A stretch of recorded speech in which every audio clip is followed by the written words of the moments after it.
Olá, concurseiros desse nosso Brasil. A Sophie Concursos apresenta para vocês a aula de Direito Administrativo, com foco no seu concurso público. Mas antes de tudo, já curte nosso vídeo e se inscreve no canal para que outras aulas como essa e dicas sobre como passar em concursos públicos sejam direcionadas para vocês.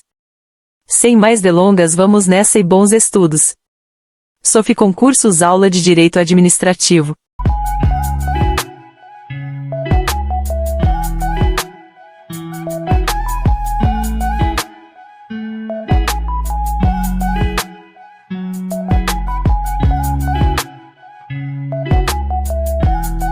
Direito administrativo. O que é direito administrativo? O direito administrativo é um ramo do direito público que regula a atividade da administração pública.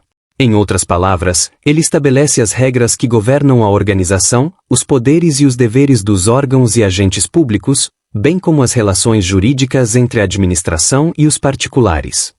Maria Silvia Di Pietro. Direito administrativo é o ramo do direito público que tem por objeto órgãos, agentes e pessoas jurídicas administrativas que integram a administração pública, a atividade jurídica não contenciosa que exerce e os bens de que utiliza para a consecução de seus fins, de natureza pública. Segundo L. Lopes Meireles, direito administrativo é o conjunto harmônico de princípios jurídicos que regem os órgãos, os agentes, as atividades públicas tendentes a realizar, concreta, direta e imediatamente os fins desejados do Estado. Na lição de Celso Antônio Bandeira de Melo, direito administrativo é o ramo do direito público que disciplina o exercício da função administrativa. O conceito de direito administrativo pode ser elaborado de várias maneiras distintas, dependendo da conotação do autor da obra a ser enfocada, ou seja, de acordo com as informações e o mecanismo didático escolhido pelo doutrinador, mas sempre há de ser destacada as seguintes características do conceito de direito administrativo. A. Pertence ao ramo do direito público, ou seja, está submetido, principalmente, a regras de caráter público, tal qual o direito constitucional e o tributário. B. É considerado como direito não codificado, pois não pode ser reunido em uma única lei. Sim, em várias leis específicas, chamadas de legislações esparsas, ex-lei de licitações, lei de improbidade administrativa, lei de processo administrativo federal. A. Pertence ao ramo do direito público, ou seja, está submetido, principalmente, a regras de caráter público, tal qual o direito constitucional e o tributário. B. É considerado como direito não codificado, pois não pode ser reunido em uma única lei. Sim, em várias leis específicas, chamadas de legislações esparsas, ex-lei de licitações, lei de improbidade administrativa, lei de processo administrativo federal. Fontes do direito administrativo. O direito administrativo, que teve sua origem na França na época do Iluminismo, possui as seguintes fontes, que o auxiliam em sua formulação. Item: a lei, que em sentido amplo, é a fonte primária do direito administrativo, podendo ser considerada como fonte, as várias espécies de ato normativo. Item: a doutrina, formada pelo sistema teórico de princípios aplicáveis ao direito administrativo. Item: a jurisprudência, representada pela reiteração dos julgados sobre um mesmo tema e no mesmo sentido.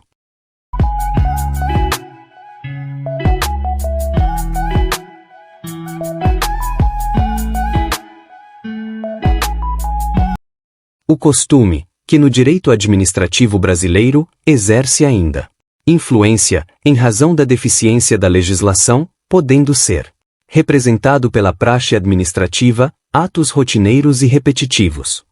Regime jurídico administrativo. A expressão regime jurídico administrativo é utilizada para designar, em sentido amplo, o regime de direito público a que está submetida a administração pública, ou seja, esta tem que observar normas de caráter público, onde o interesse da coletividade tem que prevalecer, como finalidade única dos atos administrativos praticados pelo administrador público. As normas de natureza pública podem conceder à administração pública tanto prerrogativas quanto restrições. Prerrogativas quando oferece ao agente público, dentre outras atribuições, o poder de polícia, no qual há a utilização do poder de império, poder de coagir o administrado a aceitar a Imposição da vontade do Estado através de uma limitação ao direito subjetivo do particular.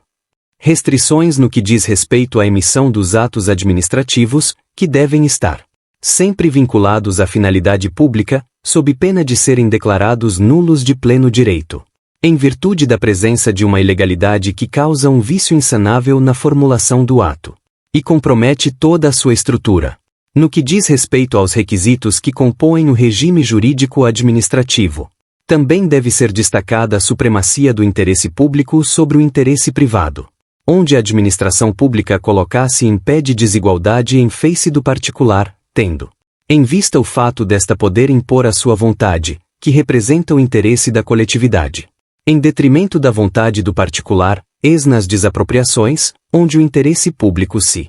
Regime jurídico administrativo. A expressão regime jurídico administrativo é utilizada para designar, em sentido amplo, o regime de direito público a que está submetida a administração pública, ou seja, esta tem que observar normas de caráter público, onde o interesse da coletividade tem que prevalecer, como finalidade única dos atos administrativos praticados pelo administrador público. As normas de natureza pública podem conceder à administração pública tanto prerrogativas quanto restrições. Prerrogativas quando oferece ao agente público, dentre outras atribuições, o poder de polícia, no qual há a utilização do poder de império, poder de coagir o administrado a aceitar a imposição da vontade do Estado através de uma limitação ao direito subjetivo do particular. Restrições no que diz respeito à emissão dos atos administrativos, que devem estar sempre vinculados à finalidade pública, sob pena de serem declarados nulos de pleno direito, em virtude da presença de uma ilegalidade que causa um vício insanável na formulação do ato, e compromete toda a sua estrutura. No que diz respeito aos requisitos que compõem o regime jurídico administrativo, também deve ser destacada a supremacia do interesse público sobre o interesse privado, onde a administração pública colocasse em pé de desigualdade em face do particular, tendo em vista o fato desta poder impor a sua vontade, que representa o interesse da coletividade, em detrimento da vontade do particular, eis nas desapropriações, onde o interesse público se é considerado pela doutrina como um princípio genérico, pois todos os outros princípios, constitucionais e infraconstitucionais, derivam deste, sendo, portanto, o princípio norteador mais importante a ser observado pela administração pública. Por este princípio podemos afirmar que o Estado só faz aquilo que a lei determinar. Ou seja, um ato legal, legítimo é aquele praticado de acordo com os ditames legais. O cidadão pode fazer tudo o que a lei não proibir, segundo o artigo 5º, segunda, da Confira 88, mas, o agir da administração pública necessita estar previsto em lei, esta deve agir quando, como e da forma que a lei determinar. O ato administrativo praticado pelo agente público sem a observância da legalidade torna o ato nulo de pleno direito, tendo em vista a presença de um vício insanável em sua estrutura, chamado de ilegalidade. Item princípio da moralidade. A administração pública impõe ao agente público que pratica o ato administrativo um comportamento ético, jurídico, adequado. Não basta a simples previsão legal que autorize o agir da administração pública, é necessário que além de legal, o ato administrativo também seja aceitável do ponto de vista ético-moral. Segundo o que está expresso no artigo 37, quarto da Confira 88.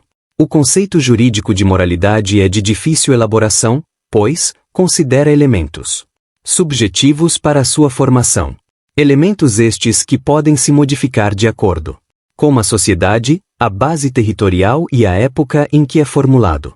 Razão pela qual a lei pertinente ao assunto, Lei de Improbidade Administrativa, Lei N. Graus 8.42992, não faz menção a um conceito de moralidade, mas, sim a sanções a serem aplicadas aos que praticarem atos considerados como sendo de improbidade administrativa, ou seja, atos imorais do ponto de vista administrativo.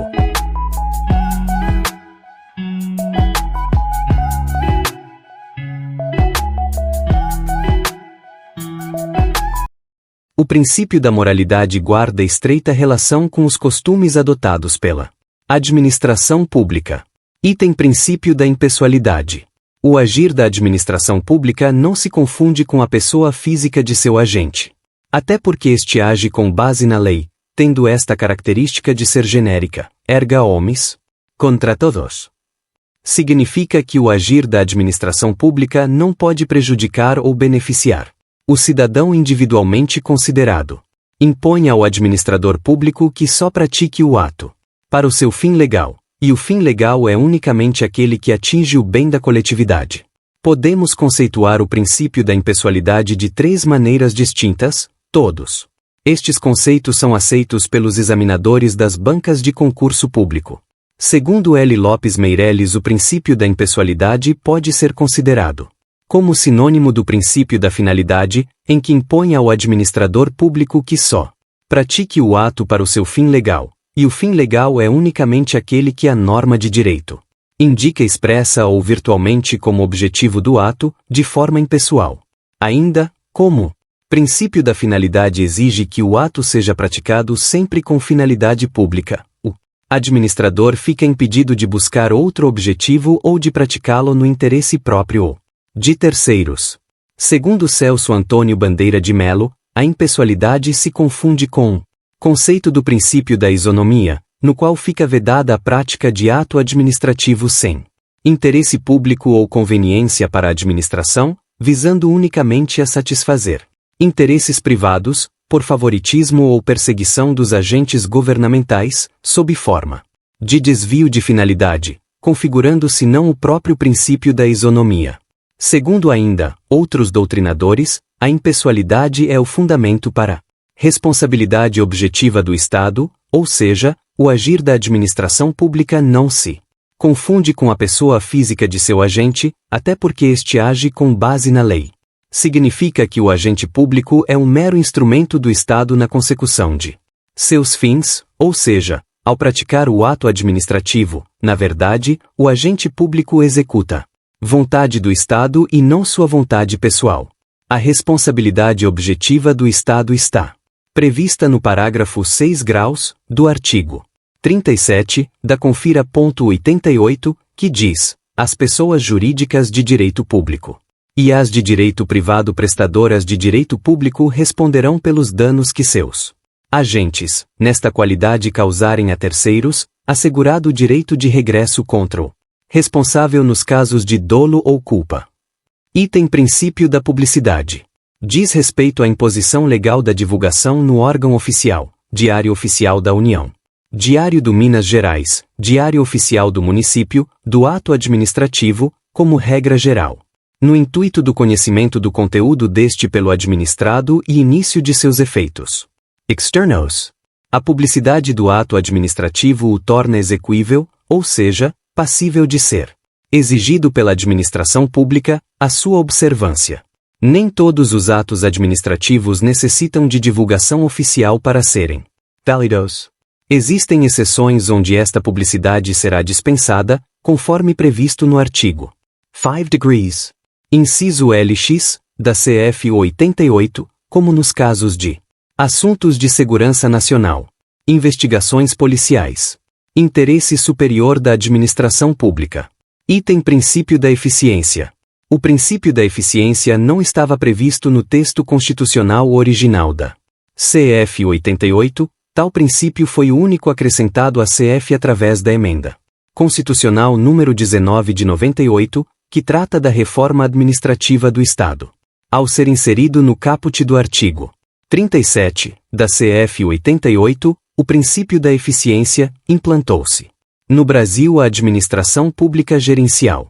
As avaliações periódicas de desempenho, que geram a estabilidade flexível do servidor, e o contrato de gestão, são exemplos desta nova cultura que passa a ser instalada no âmbito interno da administração pública.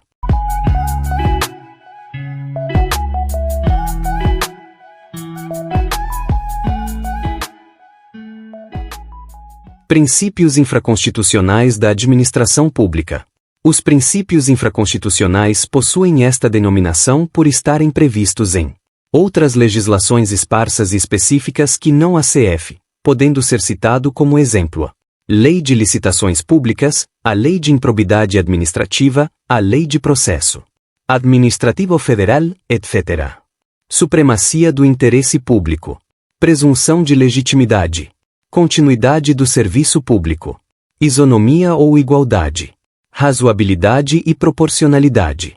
Motivação. Ampla defesa e contraditório. Indisponibilidade ou poder-dever. Autotutela. Segurança jurídica. A supremacia do interesse público.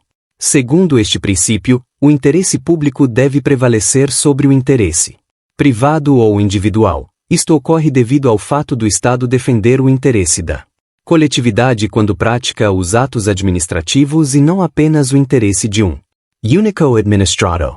A supremacia do interesse público não prejudica a possibilidade de pagamento das indenizações devidas em virtude de lei ao particular.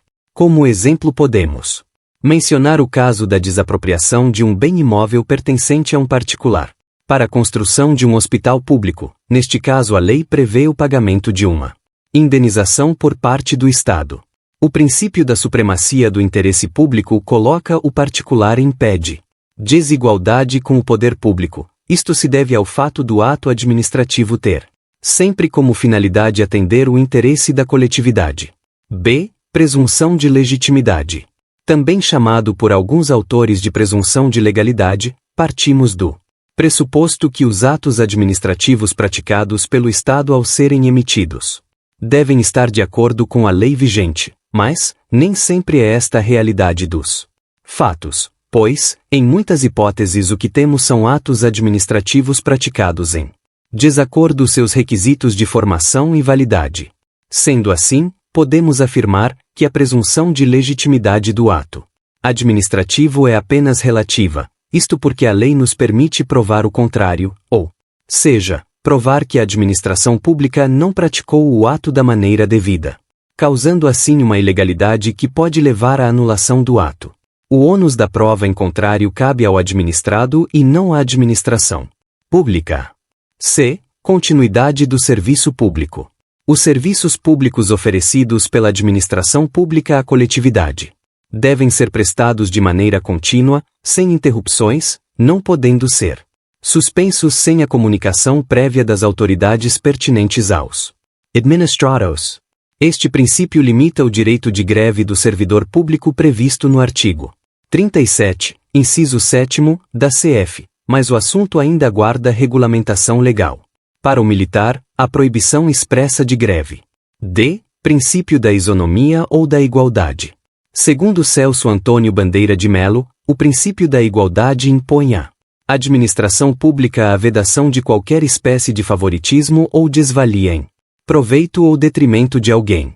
Segundo o autor, não sendo o interesse público algo sobre que a administração dispõe a seu talante, mas, pelo contrário, bem de todos e de cada um, já assim consagrado pelos mandamentos legais que o erigiram à categoria de interesse desta classe, impõe-se, como consequência, o tratamento impessoal, igualitário ou isonômico que deve o poder público dispensar a todos os administrados.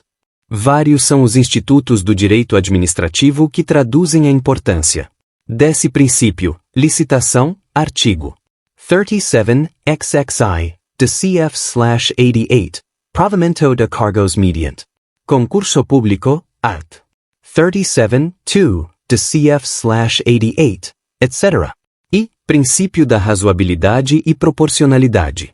Segundo L. Lopes Meireles, o princípio da razoabilidade visa a proibir o excesso, no sentido de aferir a compatibilidade entre meios e fins de modo a evitar restrições desnecessárias ou abusivas por parte da administração pública, com lesão aos direitos fundamentais. Ou seja, veda a imposição pelo poder público de obrigações e sanções em grau superior àquelas estritamente necessárias ao atendimento do interesse público. Assim, se o administrador adotar medida manifestamente inadequada para alcançar a finalidade da norma, estará agindo em detrimento do princípio da razoabilidade. Embora a Lei nº 9.784/99 refira-se separadamente ao princípio da razoabilidade e ao da proporcionalidade, a ideia deste envolve a daquele e vice-versa.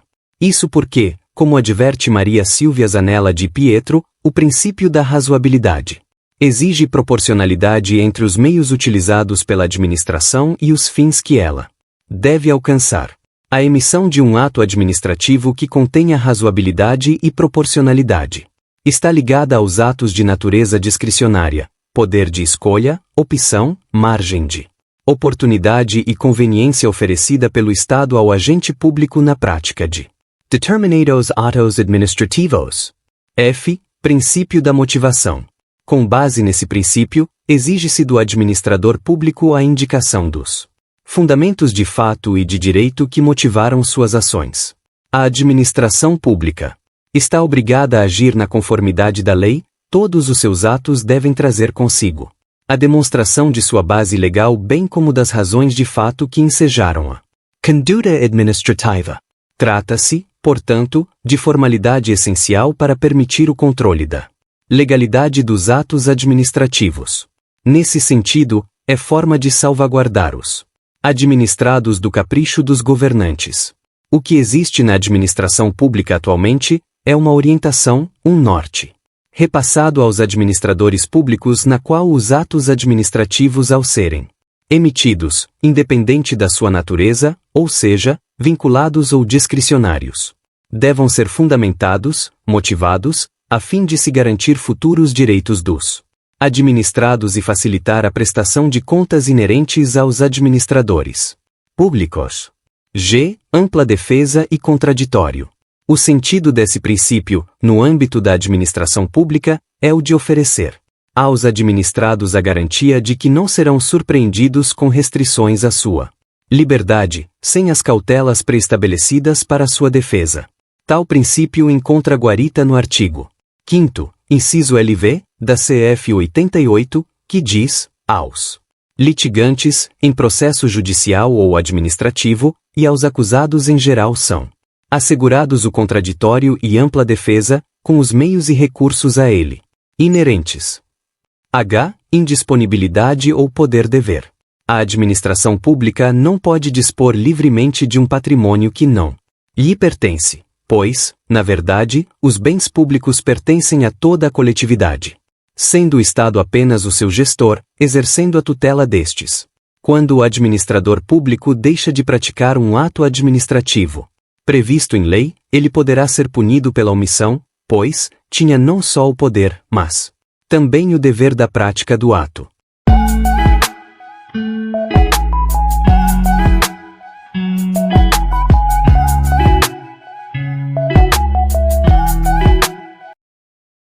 Autotutela. O Estado tem o dever de fiscalizar a emissão dos seus atos administrativos. Para isto, conta com um mecanismo que possui 3 espécies de controle: a anulação, a revogação e a convalidação dos atos administrativos. Na anulação do ato administrativo, este se faz em virtude da existência de uma ilegalidade, uma ilicitude, ou seja, de um vício insanável, que não pode ser suprido, tendo em vista a ausência de um requisito fundamental para a formação deste ato. Competência, finalidade ou forma. Quando a administração pública detectar a existência de um ato administrativo passível de ser anulado, este se fará de forma vinculada, obrigatória, por imposição legal.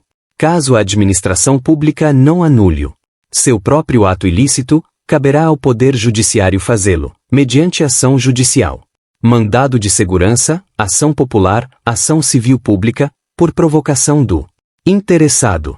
Na revogação, a administração pública revoga um ato perfeito, mas não mais conveniente e nem oportuno para esta. Trata-se de um ato discricionário, com uma certa margem de poder de opção, escolha, faculdade, somente a própria administração pública poderá revogar os seus atos, não recaindo esta possibilidade sobre o Poder Judiciário.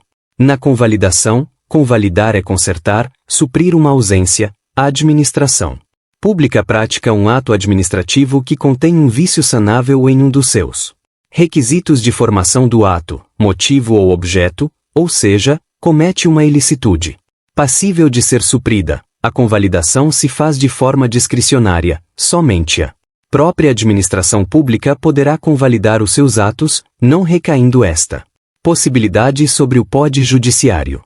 J. Princípio da segurança jurídica. Segundo Maria Silvia Zanella de Pietro, o princípio da segurança jurídica foi expressamente previsto como de observância obrigatória pelo administrador público, com o objetivo de vedar a aplicação retroativa de nova interpretação de lei no âmbito da administração, conforme disposto no inciso 13 do parágrafo único do artigo 2º da Lei nº 9.784/99. Parágrafo único. Nos processos administrativos serão observados, entre outros, os critérios de 13. Interpretação da norma administrativa da forma que melhor garanta o atendimento do fim público a que se dirige, vedada a aplicação retroativa de nova interpretação. Como lembra a autora, o princípio se justifica pelo fato de ser comum, na esfera administrativa, a mudança de interpretação de determinadas normas legais, afetando situações já reconhecidas e consolidadas na vigência de orientação anterior. E isso gera insegurança jurídica, pois os interessados nunca sabem quando sua situação será passível de ser contestada pela própria administração. Este princípio se destaca no respeito que a administração pública deva ter quanto ao direito adquirido, à coisa julgada e ao ato jurídico perfeito praticados em defesa do administrado. Curso de Direito Administrativo Sofi Concurso Parte 1. Aproveite e curta e nos sigam para ter acesso a mais cursos e dicas de técnicas para passar em concursos públicos. Até mais e bons estudos!